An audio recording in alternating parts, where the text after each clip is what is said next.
Right now, 11 days remaining until Election Day. Hillary Clinton is already making preparations for the White House. She is reportedly considering Vice President Joe Biden to be her Secretary of State. Joining us right now is former Congressman and Fox News contributor, Lieutenant Colonel Alan West. Colonel, good to see you. Thanks so much for joining us.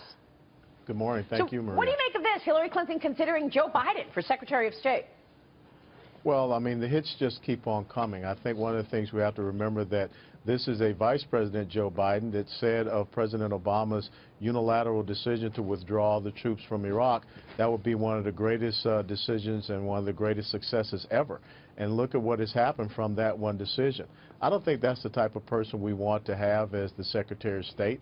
But then when you consider Hillary Clinton and her reset button with Russia, you consider the destabilization of Libya, what happened in Syria, when you consider that Barack Obama stood up and said that Yemen would be the example of his counterterrorism strategy, yet we have the Houthi rebels that are shooting missiles at our U.S. destroyers.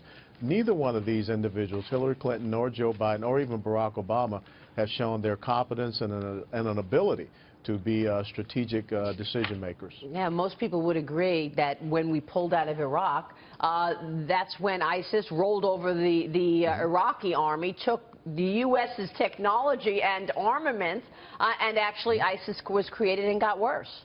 I mean, we know that absolutely. Yeah. And we know that national security is one of the top issues of American voters, specifically women. And I think this is so important.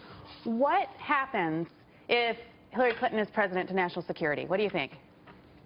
Well, I think you will continue to see the decimation of our military forces. Right now, we have the smallest army since 1939, the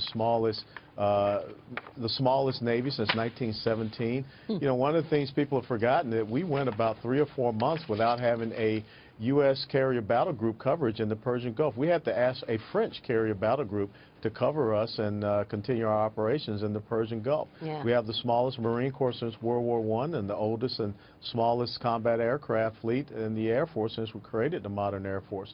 So you will continue to see that happen, and you will continue to see the disrespect and disregard of the United States. We just saw the president of the Philippines say that he was creating a separation between the United States of America, and 2 days ago he said in 2 years he wants all U.S. troops out of the Philippines. Colonel West, you were talking about some of the problems that the Obama administration's been having in foreign policy. Yet, can you also extend Joe Biden is not considered one of the more smooth and polished individuals or one of the more eloquent. How important is that capability in a Secretary of State? How much does diplomacy kind of depend on those sort of personal characteristics of the individual?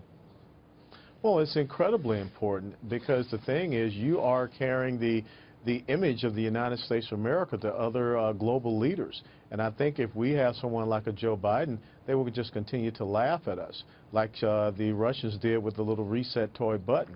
And when you think about the type of people that are out there with Hassan Rouhani, Vladimir Putin, Xi Jinping, these are people that are very serious and they're very, very shrewd, and they're outmaneuvering the United States of America when you look at the advancement of their global goals and objectives. You look at what is happening in Syria, where Russia and China have implanted themselves. Iran is the regional hegemonic dominant power now in the Middle East, controlling 4 capitals there. This has all come in the last 7.5 years. But before we rip on Vice President Biden for his shoot from the hip, loose lip style, that is Donald Trump. So Donald Trump wants the top job, not Secretary of State. So I just wanted to highlight the irony of that criticism. But Colonel, let's talk about Iran, because with this Iran deal, regardless of who wins, is it irreversible in terms of the power and the money that we've handed over to this state sponsor of terrorism? Well, it's not irreversible, but you're definitely going to be on an uphill climb. And there is no doubt about the fact that we have enabled the #1 state sponsor of Islamic terrorism in the world to, without a doubt, be flush with cash.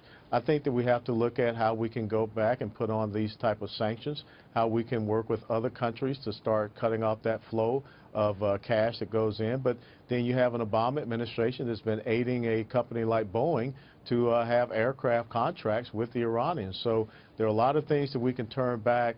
But if we continue down the path of another 4 years of this type of foreign policy, we'll be looking at a new axis of evil between Iran, Russia, China, North Korea. And the one thing about Donald Trump, I would say that if he can surround himself with the right type of individuals that he will listen to, because this president has not listened to anyone but himself. Yeah, he has a great team on the campaign trail, Colonel, and sometimes he clearly doesn't listen to them. For sure. Yeah. Now, Michelle Obama seems to be sort of an important element in Hillary Clinton's campaigning. Of course, she was bashing Trump yesterday on national security. Trump was fighting back. Listen to this, Colonel. I want to get your reaction.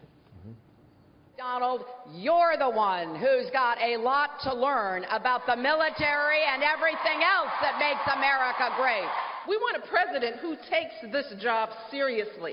Someone who we can trust with the nuclear codes, because we want to go to sleep at night knowing that our kids and our country are safe. Hillary Clinton unleashed ISIS onto the world. You know that story. So we have no choice. We will stop ISIS, and we will stop them fast. Colonel, your reaction? What was said on the trail yesterday? Well, I find it, somewhat laughable that Michelle Obama would stand up there when her husband 2 years ago said that, let me make myself very clear, ISIS is not Islamic. Well, I'm trying to figure out what the heck does the I stand for. Is it Presbyterian? Is it Mennonite? Is it Baptist? So I don't need to have Michelle Obama trying to give national security strategy because her husband has been an abject failure. Colonel, you were talking earlier about Iran and the 4 capitals that they essentially control.